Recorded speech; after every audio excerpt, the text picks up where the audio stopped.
In September 2003, a seemingly ordinary evening turned into the beginning of a dark and twisted mystery. 17-year-old Shafilea Ahmed disappeared without a trace from her family home in Warrington, Cheshire. Her parents insisted she had run away, just as she had before. But the real story, buried deep beneath lies and fear, was far darker. This is the tragic and horrifying story of Shafilea Ahmed, a case that shook the UK to its core, exposing a world of hidden abuse, cultural conflict, and ultimately murder. But before we unravel the chilling details, don't forget to like this video and subscribe to the channel for more gripping true crime stories. Hit the bell icon so you never miss an update. It means a lot to us. Now let's dive into this dark and shocking case. Shafilea Ahmed was a bright and ambitious young woman, born to Pakistani immigrant parents, Iftikhar and Farzana Ahmed. Although their children were raised in the UK, her parents held very traditional values and expected their children to adhere to the same customs they followed. She lived a life torn between two worlds, one in which she was a typical British teenager, attending school, socializing with friends, and dreaming of becoming a lawyer, and another where she was bound by her family's strict cultural expectations. Shafilea's parents expected their daughter to follow a traditional path. For them, Shafilea's westernized lifestyle, her choice of clothes, her interactions with boys, her aspirations for independence were a source of deep concern. But for Shafilea, these were expressions of her freedom and individuality. Her struggle began long before her disappearance. Shafilea confided in friends, teachers, and even social services about the abuse she suffered at home. She was desperate to escape the control of her parents, yet she never fully revealed the depth of her fears. Shafilea's home life was riddled with tension. She faced constant pressure to conform to her family's cultural norms.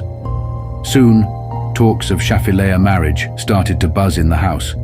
But Shafilea had other plans. She wanted to finish school and pursue a career as a lawyer, and didn't think her parents were serious about her marriage. In their twisted minds, they thought if they find someone traditional from Pakistan for her to marry, perhaps then Shafilea will change her ways. One summer, Shafilea's family planned a trip to Pakistan. By this time, Shafilea had begun to understand the true intentions behind the visit. Her parents had become increasingly insistent on arranging her marriage, and now it was clear to her that they were serious about finding her a husband in Pakistan. Fear and dread filled Shafilea as the thought of a forced marriage loomed over her. In a rare moment of vulnerability, she confided in her friends, expressing just how terrified she was of what awaited her. She didn't want this life, and the idea of being bound by tradition in a marriage she did not choose left her feeling trapped and powerless. The trip to Pakistan was supposed to be a one-way ticket into a life she didn't want. Desperate and cornered, Shafilea saw no way out but to take matters into her own hands. While in Pakistan, she drank bleach. She survived but sustained severe damage to her throat and esophagus.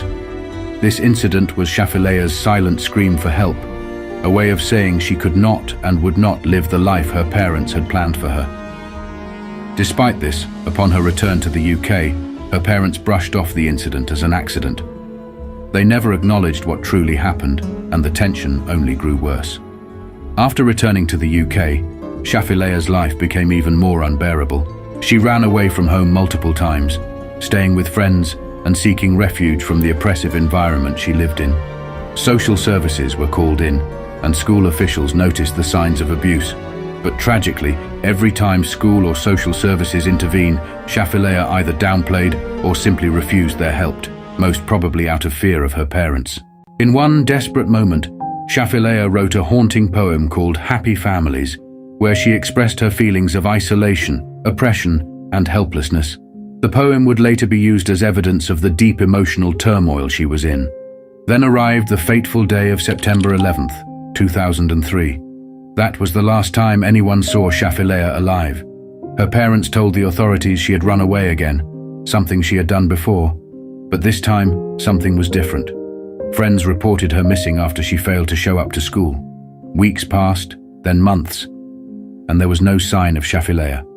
The police launched a thorough investigation, interviewing her parents and siblings. But their story remained the same. Shafilea had run away. Yet there were cracks in their tale. The police found inconsistencies, and Shafilea's friends provided crucial insights into her troubled home life. They knew she wouldn't have run away without a plan. Something wasn't right. Shafilea Ahmed had been missing for months, but with no body, crime scene, or clear leads, her parents' claims that she had run away seemed to gain traction. Hope for finding answers began to fade, until nature revealed a hidden truth. Following heavy flooding, the River Kent in Sedgwick gave up its secret, uncovering skeletal remains along the bank after being submerged for 5 long months. The police quickly investigated and confirmed that the body was Shafilea's, using dental records along with the distinct pieces of jewelry found with the remains, a gold bracelet and ring, items that had once belonged to the bright young girl. As news spread of the discovery of Shafilea Ahmed's remains, the spotlight quickly turned to her parents, Iftikhar and Farzana Ahmed. People began raising suspicions about their involvement in her death, especially given the tension that had reportedly existed in their household. Despite growing rumors and whispers within the community, the Ahmeds vehemently denied all allegations. They made public appearances, including on television, where they professed their innocence, insisting that Shafilea had run away and met a tragic end at the hands of someone else. Their emotional pleas seemed to deflect the accusations, with many left uncertain about what had really happened. Would we kill our own daughter? And would you? Never. Couldn't even dream of it. For the police, it was a frustrating situation. While they suspected that Shafilea's parents were involved in her death, they had no hard evidence to prove it. There were no direct witnesses to the crime, and despite the suspicions, the discovery of her body alone wasn't enough to connect the dots. Investigators were so convinced her parents had killed the teenager they even bugged the family home to listen in on their conversations, but even that revealed nothing. As a result, the investigation stalled. For the next 7 years, the case went cold, with no new leads or breakthroughs. The police could do little but wait for a confession or new evidence, while the Ahmeds continued to live their lives, maintaining their innocence as Shafilea's case lingered in the background, unsolved and haunting. But this case was about to take a shocking, unexpected twist that no one saw coming. In 2010, 7 years after Shafilea's murder, an unexpected event unfolded in the Ahmed household. Armed robbers broke into the home while Farzana Ahmed and the children were present, tying them up and looting the house for valuables, including cash and jewelry. The situation was terrifying, yet what emerged in the aftermath shocked the police more than the crime itself. Upon investigation, it was revealed that the mastermind behind the robbery was none other than Shafilea's younger sister, Alisha Ahmed.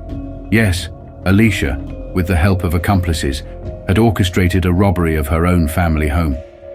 However, the real twist came during Alisha's interrogation. Realizing the severity of her situation, facing charges of armed robbery and assault, she made a startling decision. Desperate to mitigate her sentencing, Alisha decided to confess a dark secret that had been buried for years, one that had nothing to do with the robbery. Alisha broke down and revealed chilling details about how Shafilea had been murdered, directly implicating her parents. But even with her powerful testimony, there was skepticism. The defense could easily argue that Alisha was fabricating the story to save herself from a harsh sentence, casting doubt on the reliability of her confession. While detectives were still contemplating over Alisha's shocking testimony, a phone call came in that would change the course of the investigation. A woman named Shaheen contacted the police, and what she said took the investigators completely by surprise. She declared, "I can prove Alisha wasn't lying about her parents." But who was Shaheen, and how did she come to know about Shafilea's murder? More importantly, what evidence did she have that could validate Alisha's claims? To uncover the answers, we must travel back 4 years, to a time when Shaheen stumbled upon the key to solving this mystery. Mev was one of Shafilea's sister, and Shaheen was her friend since they were 7, growing up in the same neighborhood. Though with time they grew apart, but by the time they turned 17, they found each other again at college. The friendship rekindled, and soon Shaheen and Mev became inseparable. Yet, as close as they were, Shaheen noticed something troubling about her friend. Mev was constantly anxious, never allowed out on her own, and kept under strict control by her parents. Shaheen sensed something was deeply troubling Mev, and determined to help her friend, began gently probing. Months passed, and Shaheen's persistence finally paid off. Mev revealed a harrowing secret that had been eating away at her soul. It was so devastating she couldn't bring herself to speak the words aloud. Instead, she wrote it all down in 2 letters. When Shahin read those letters, her blood ran cold. The letters described the horrifying night Shafilea was murdered. One read, "That night, a violent argument broke out in our house. Mom and Dad were furious about Shafilea's defiance. The fight escalated, and then the unimaginable happened. Right in front of us, our parents suffocated Shafilea with a plastic bag. After a few agonizing moments, Shafilea stopped struggling. She was gone." Later in the letter, more haunting detail emerged. During the struggle, Shafilea wet herself. For weeks after, Mum kept scrubbing the sofa, trying to erase the stains. Mev also detailed how later that night, she and Alicia saw their father through an upstairs window, loading something heavy wrapped in bedsheets into the trunk of his car and driving away. You might ask why Shahin didn't go to the police with the letter. That is because Mev made her promise to keep everything in between them. Mev would say, "It's not going to bring Shafilea back, but we would certainly lose our parents." For years, Shahin struggled with her conscience. Somehow she found out about Alicia's arrest and confession.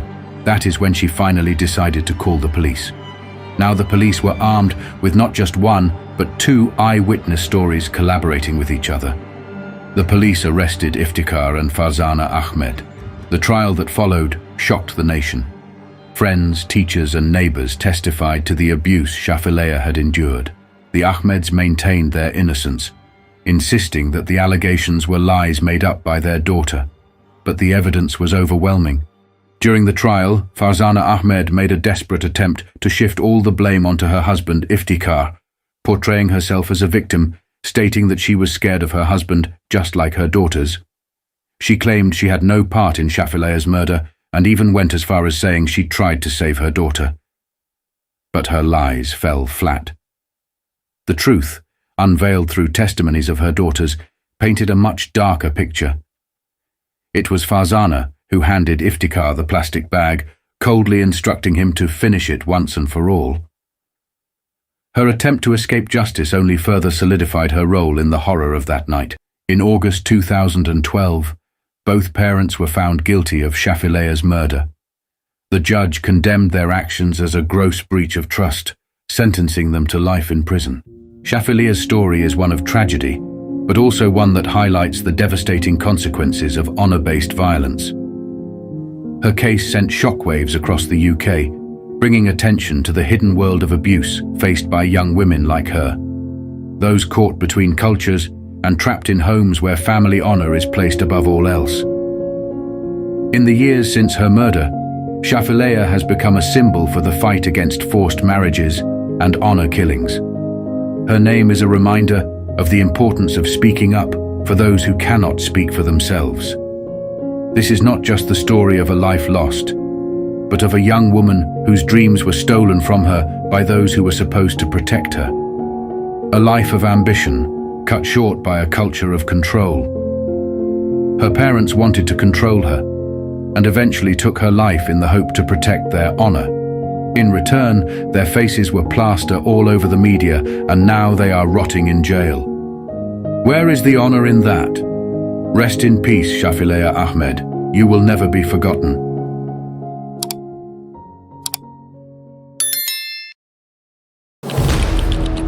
Every 90 seconds, someone is reported missing. Many return to their families, others are never seen again, leaving behind shattered families and haunting questions. It all started on December 3rd, 1998. Surjit said her goodbyes to her 7-year-old daughter and 9-month-old son, leaving behind her home in Southall, London. She wasn't traveling alone.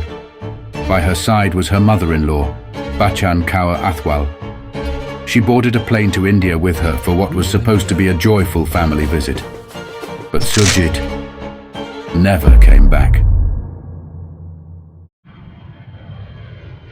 On December 18, 1998, Bachchan Kaur, Surjit's mother-in-law, returned from India alone. Surjit was nowhere to be seen. It was puzzling. Both women had left together to attend a few family weddings in India, and they had identical return tickets. So why didn't Surjit come back with her? When asked about Surjit's whereabouts, Bachchan Kaur gave a strange explanation. She claimed that Surjit had decided to extend her stay in India. But something didn't sit right. Surjit had 2 young children waiting for her at home. Why would she suddenly decide to stay back without even a word to her husband or her parents? But Bachchan Kaur was insistent. Surjit was happy in India, and she'd be back in due time.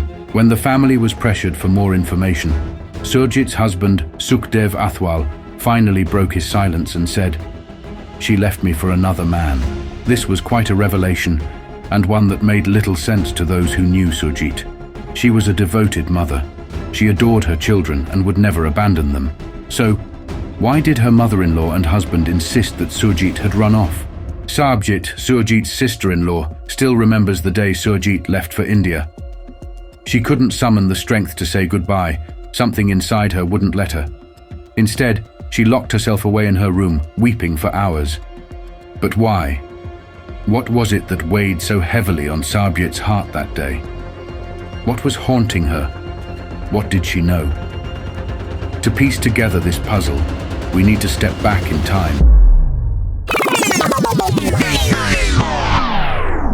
It was July 17th, 1971, a bright and beautiful summer day, when Surinder Kaur, a woman of Indian origin from a Sikh background, welcomed her daughter into the world. Her husband, Mohinder Pal Singh Dhillon, fell in love the moment he held the tiny bundle of joy in his arms. They named her Surjit Kaur, marking the beginning of what seemed like a beautiful and promising life ahead. Surjit grew up in the quiet suburb of Foleshill, surrounded by her loving family. In 1987, Surjit turned 16. Her life, until that point, had been carefree and filled with laughter. But her life was about to change forever.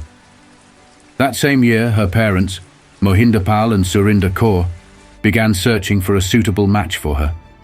Marriage, in their eyes, was the next step for their daughter, a cultural expectation that had been set in motion long before she was ready. For Surjit, the idea of marriage was a looming shadow, something inevitable, but not something she had ever dreamed of at just 16 years old. Soon enough, they found a 26-year-old man named Sukhdev Singh Athwal. Despite Surjit's reluctance to marry, she was forced into a marriage with Sukhdev, who was 10 years her senior. The Atwal family was well known and highly respected within the community, so they seemed like a suitable family for Surjit to marry into. Many Indian families, even those settled abroad, held traditional conservative values. Girls were strictly supervised and often married in their teens or early 20s. Though Surjit's family lived in the UK, they followed these customs, arranging her marriage to Sukhdev after a single meeting with him and his family. Following the wedding, Surjit swiftly discovered that some people wear 2 faces. One they proudly display to the world, and another much darker. They keep hidden behind closed doors. She soon learned that no decision was made in her in-laws' household without consulting her widowed mother-in-law, Bachchan Kaur Athwal. Bachchan Kaur ruled the house with an iron fist, ensuring that everyone remained under her authority. Once married, Surjit became known as Surjit Kaur Athwal, joining the Athwal family who resided in Hayes, West London. However, what should have been a time of new beginnings and happiness turned into a nightmare for Surjit. At an age where she should have been focusing on education and self-discovery, she found herself forced into domestic chores, washing clothes, cleaning dishes, and maintaining the house. If she made any mistakes, her mother-in-law, Bachchan Kaur, would unleash her fury. To make matters worse, whenever Surjit spoke up, her husband, Sukhdev, would beat her severely. You may wonder why Surjit didn't confide in her parents or siblings about the abuse she was enduring. In fact, she did. She showed her injuries to her family on numerous occasions. Yet, their response was always the same. It's only temporary, be patient, and soon you'll win the affection of your in-laws. However, for Surjit, who had never experienced such misery in her life before, these past few months with the Athwal family felt unbearable. In 1989, Hardev, Sukhdev's younger brother, also entered into an arranged marriage with a young woman named Sarbjit. Like Surjit, Sarbjit was innocent and obedient. But it didn't take long for Sarbjit to realize the true nature of the Athwal household. Bachchan Kaur treated her two daughters-in-law as mere servants, expecting them to cook, clean and follow orders all day long. They were not treated like family, but rather as laborers in the household. The harshness of their reality only deepened their connection, making them not just sisters-in-law, but close confidants, united by the shared burden of their lives in the Athwal family. Amid this oppressive environment, Surjit and Sarbjit found solace in one another. Their shared misery created an unspoken bond. Both trapped in loveless, controlling marriages, they realized they had more in common than just their duties. They understood each other's silent struggles.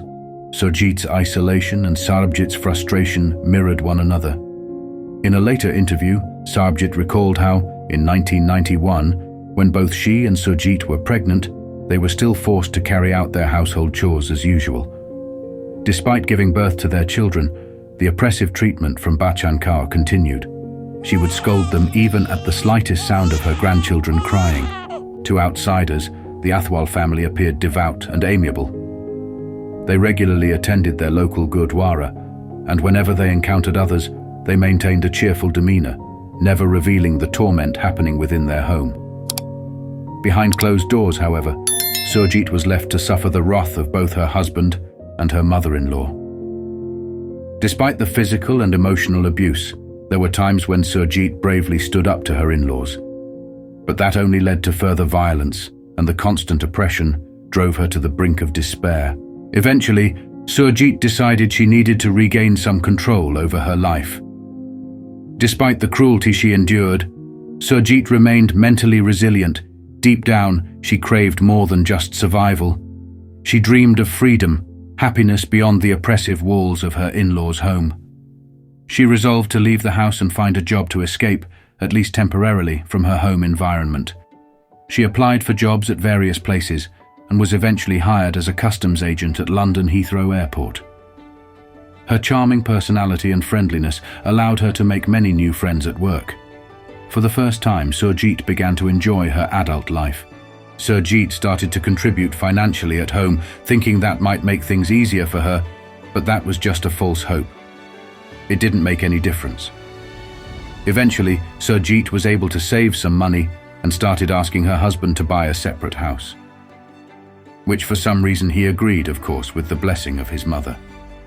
The couple ended up buying the house right next door.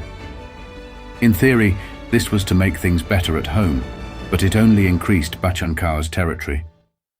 Now she was ruling two houses, dividing her time between the two, and Surjit had to give money to her husband as well as her mother-in-law. At least Surjit had her work where she found some peace. She started to go out socializing with her new friends. However, this was reported back to Sukhdev and his mother by community members, infuriating them and making the beatings even worse as they didn't want her to make any friends. Since Surjit had started her job, Sukhdev became paranoid, convinced that his wife was being unfaithful. In 1997, when Surjit gave birth to a son, Sukhdev refused to accept the child, questioning the child's paternity. His accusations devastated Surjit, and now it wasn't just Sukhdev, but the entire Athwal family who looked at her with suspicion. Despite Surjit's repeated attempts to clear her name and prove her innocence to her husband, Sukhdev was unrelenting. His mistrust had become so overwhelming that Surjit felt increasingly trapped in a suffocating environment. After years of enduring mistreatment and abuse at the hands of her in-laws, she longed for companionship and affection. Naturally, she started gravitating towards her co-workers, hoping to find solace. During her time at the airport, Surjit struck up a friendship with a man who treated her with kindness and respect, which she never received at her home. This new bond filled a void in her life, and soon Surjit found herself falling in love. On the other side, Sukhdev's suspicions turned into obsession.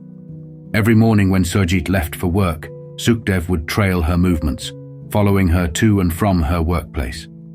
Whenever she spent time with her friends, Sukhdev would track her whereabouts, leaving no aspect of her life untouched.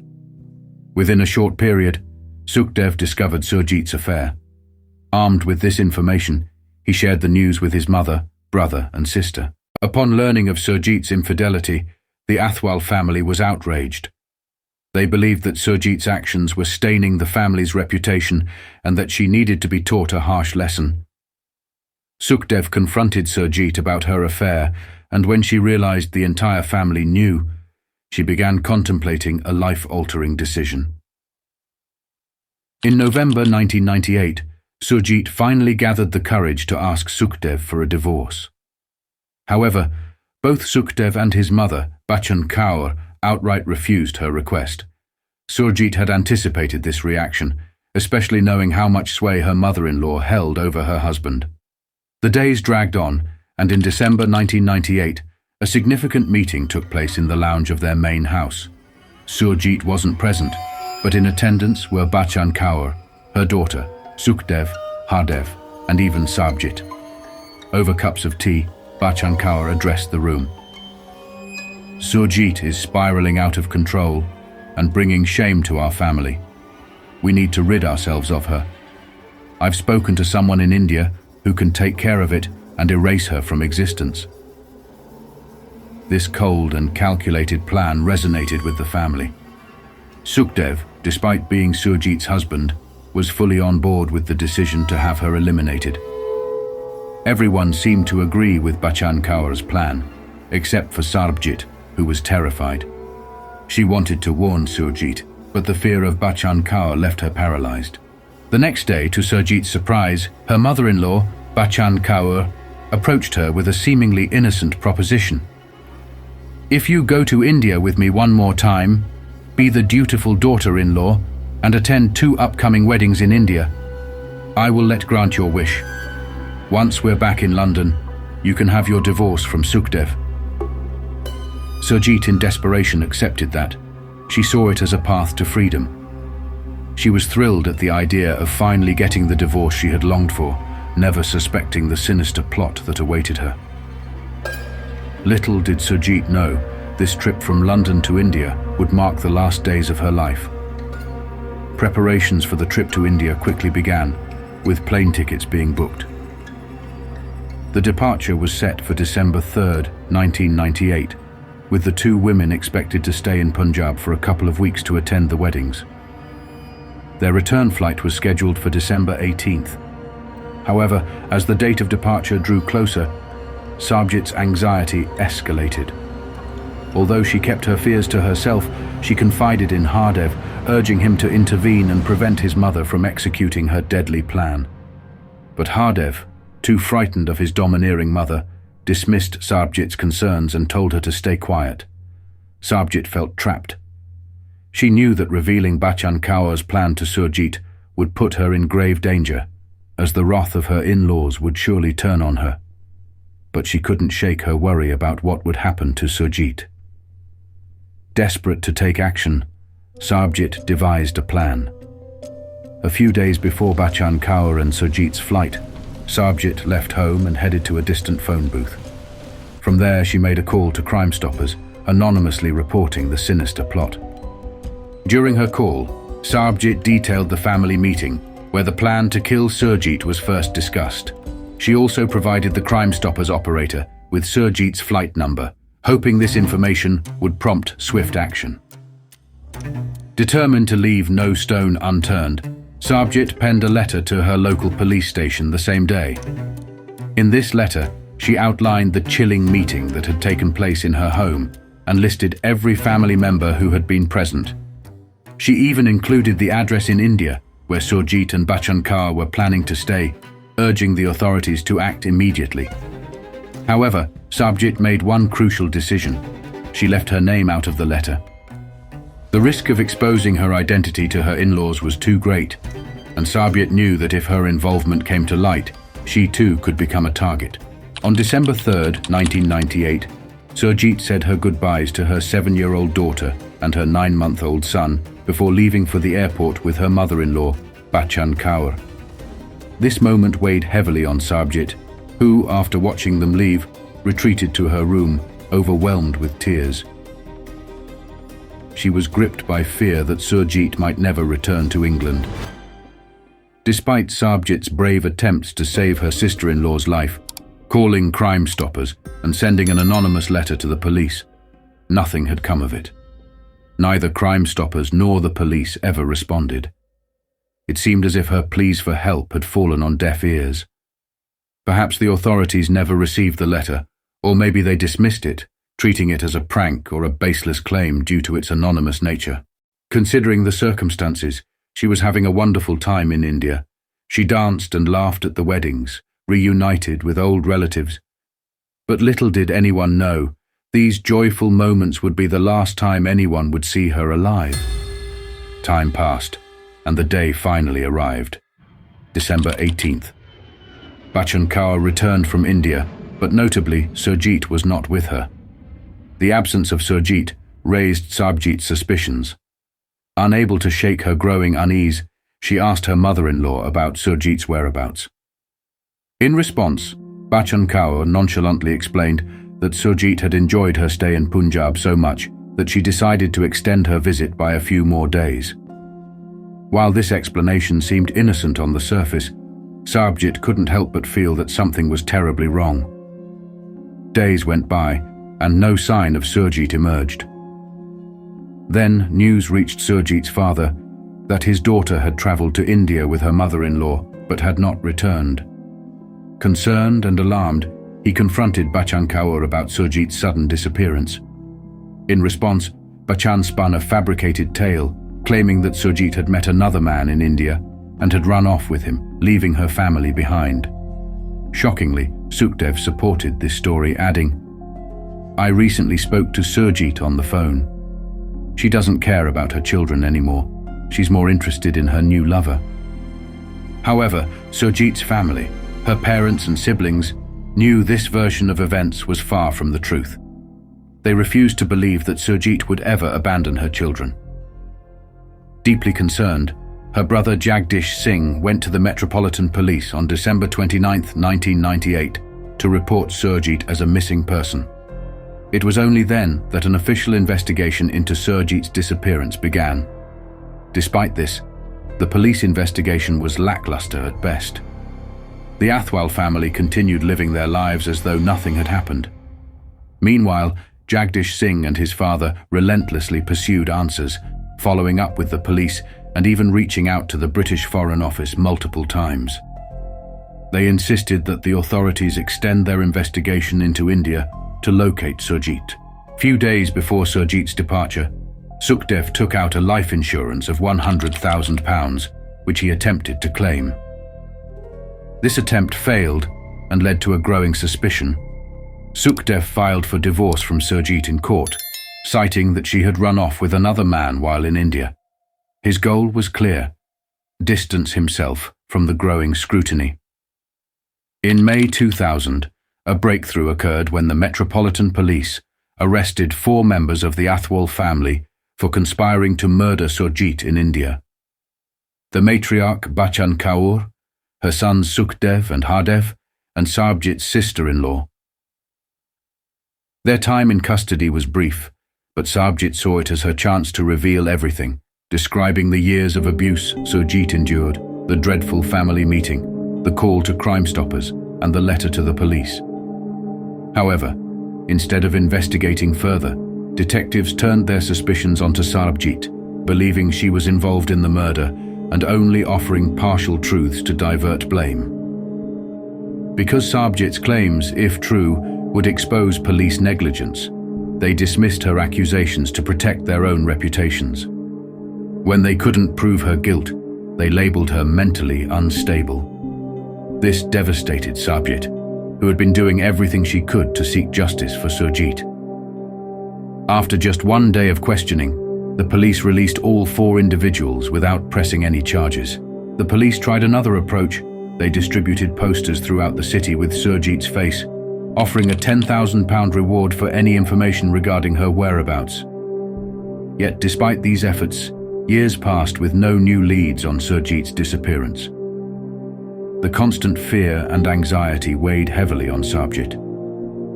By 2004, her health began to deteriorate under the strain. She suffered a panic attack and was rushed to the hospital. But during her recovery, Sarbjit came to a crucial realization. She could no longer remain tied to the Athwal family. Upon her discharge, she went straight to her father, Siwa Singh Bath's house, where she finally revealed the chilling details of the meeting where the plot to kill Surjit had been discussed. Her father urged her to go to the police and share everything she knew. With newfound resolve, Sarbjit approached the police once more, this time telling them the full story.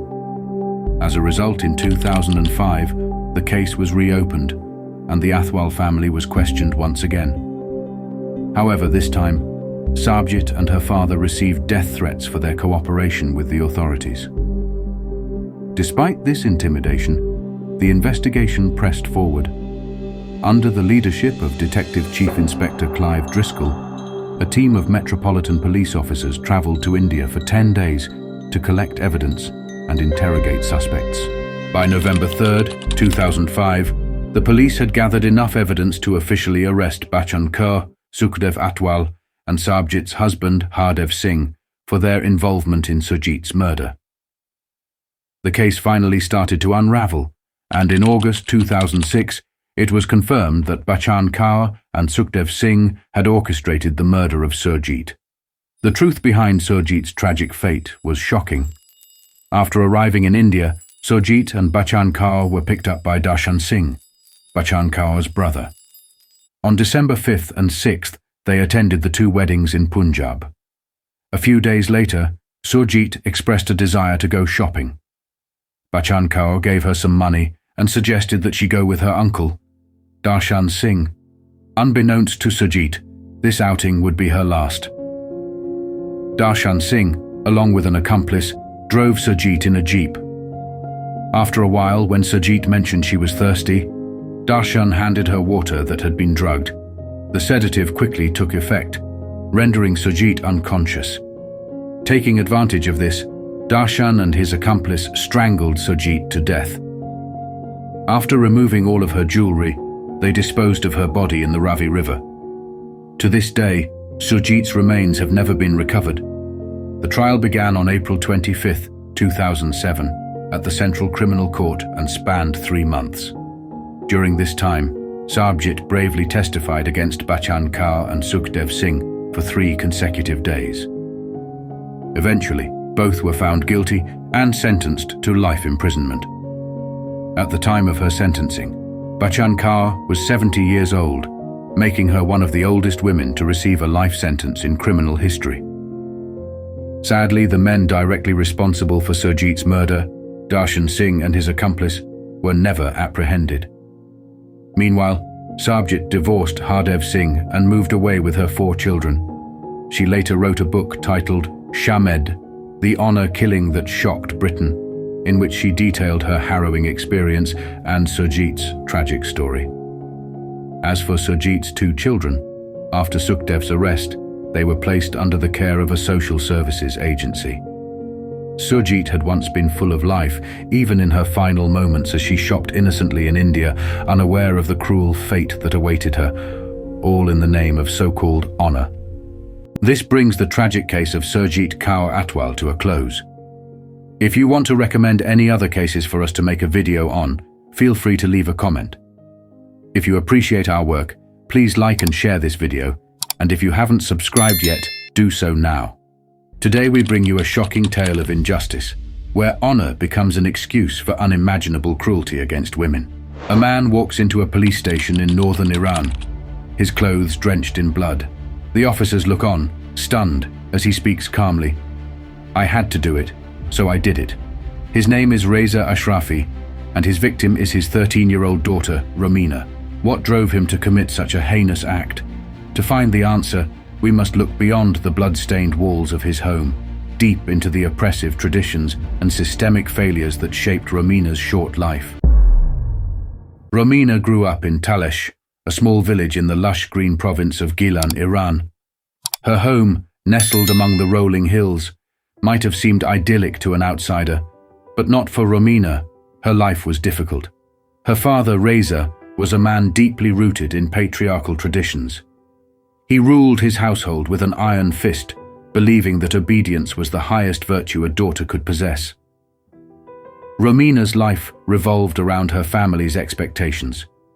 She was rarely allowed to express her opinions or desires, and was constantly reminded of her role to preserve the family's honor at all costs. In rural areas like Talesh, the concept of honor dictates every facet of life. Girls like Romina are taught from a young age that their behavior reflects directly on their families. For Reza, Romina's actions were not just her own, they were a measure of his success as a father and a man. Romina's mother, while more nurturing, was largely powerless to intervene. In many households like theirs, women have little authority and often suffer alongside their daughters in silence. Amidst the suffocating atmosphere at home, Romina found a glimmer of hope in the unlikeliest of places. A 35-year-old man named Bahman Kavari. To most, their relationship seemed incomprehensible. A young girl barely in her teens falling in love with a man nearly 3 times her age. But for Romina, Bahman represented freedom. He listened to her, treated her like an individual, bought her gifts, showered her with attention, and promised her a life far removed from the rigid confines of her father's house. In him, she saw a chance to escape. Bahman, for his part, was no stranger to controversy. In the village, he was seen as a man willing to defy societal norms. Some say he genuinely cared for Romina. Others argue that he took advantage of her. Regardless, the relationship offered Romina something she had never known: a sense of agency over her own life. When her father discovered their connection, he was furious. Reza forbade her from seeing Bahman and threatened severe punishment if she disobeyed. But Romina, emboldened by the promise of love and freedom, refused to comply. And they continue their romance. Bahman suggested that they run away and start a new life. For Romina, it meant freedom, a chance to live life on her own terms. However, taking such a bold step seemed impossible. Yet Bahman was persistent, and Romina loved him too, so she eventually agreed. They began putting their escape plan into motion. As the night of their escape approached, she grew nervous and considered backing out. But her desire for freedom was much stronger. She packed her belongings and ran away with Bahman. The next day, when Romina's father couldn't find her, he went to police and filed a missing person report. He was devastated and furious. His honor, his reputation was at stake. His daughter ran away. What would people think? What would they say? That is all he kept thinking. For 5 days, the couple hid in a neighboring town, dreaming of a future together. Romina envisioned a life free from her father's control, while Bahman planned to marry her and legitimize their relationship. But their happiness was short-lived. The authorities soon tracked them down and brought Romina back home. Despite her pleas for protection, the police dismissed her fears, labeling the situation a family matter. Romina's cries of "my father will kill me" echoed in vain. To the system, she was just another runaway girl, not a victim in need of protection. Back at home, Romina's life became unbearable. Her father's anger burned hotter than ever. He saw her as a disgrace, a daughter who had sullied the family's reputation and undermined his authority. On the night of May 21st, 2020, the house was eerily quiet. Romina had finally fallen asleep, exhausted from the days of turmoil. Reza, however, was wide awake. In his mind, there was only one way to restore his family's honor. He walked into her room, carrying a sickle. Without hesitation, he struck, severing her neck as she lay defenseless. The brutality of the act shocked even the neighbors, who awoke to the sounds of Reza's chilling confession. By morning, Reza had already walked to the police station, blood still dripping from his clothes, to confess to his crime. Romina's murder sent shockwaves through Iran. Her name became a symbol of the countless women and girls who have fallen victim to honor killings, a practice deeply rooted in patriarchal traditions. President Hassan Rouhani and Vice President Massoumeh Ebtekar publicly condemned the crime. They urged the cabinet to introduce harsher punishments for such killings, marking a rare acknowledgement of the issue at the highest levels of government. But for activists, This was not enough. They demanded systemic reforms to address the root causes of honor killings. Social media erupted with calls for justice, as hashtags like Romina Ashrafi trended worldwide. Reza Ashrafi's trial highlighted the legal loopholes that perpetuate honor killings in Iran. Under Iranian penal code, a father who kills his child is exempt from the death penalty and faces significantly reduced sentences, which is imprisonment of 3 to 10 years. Reza's punishment? 9 years in prison, a sentence that many viewed as a slap on the wrist, and that was only because news of Romina's went viral. Meanwhile, activists turned their attention to Bahman Kavari. While he had no direct involvement in Romina's death, his relationship with her raised questions about the exploitation of minors in rural communities. Bahman was ultimately charged for his actions. Romina's death became a turning point in Iran's fight against honor killings. Her story sparked protests, debates, and a renewed push for women's rights. In the years following her murder, activists have continued to use her name as a rallying cry. Campaigns have called for the abolition of laws that enable honor killings and for greater protections for women and girls.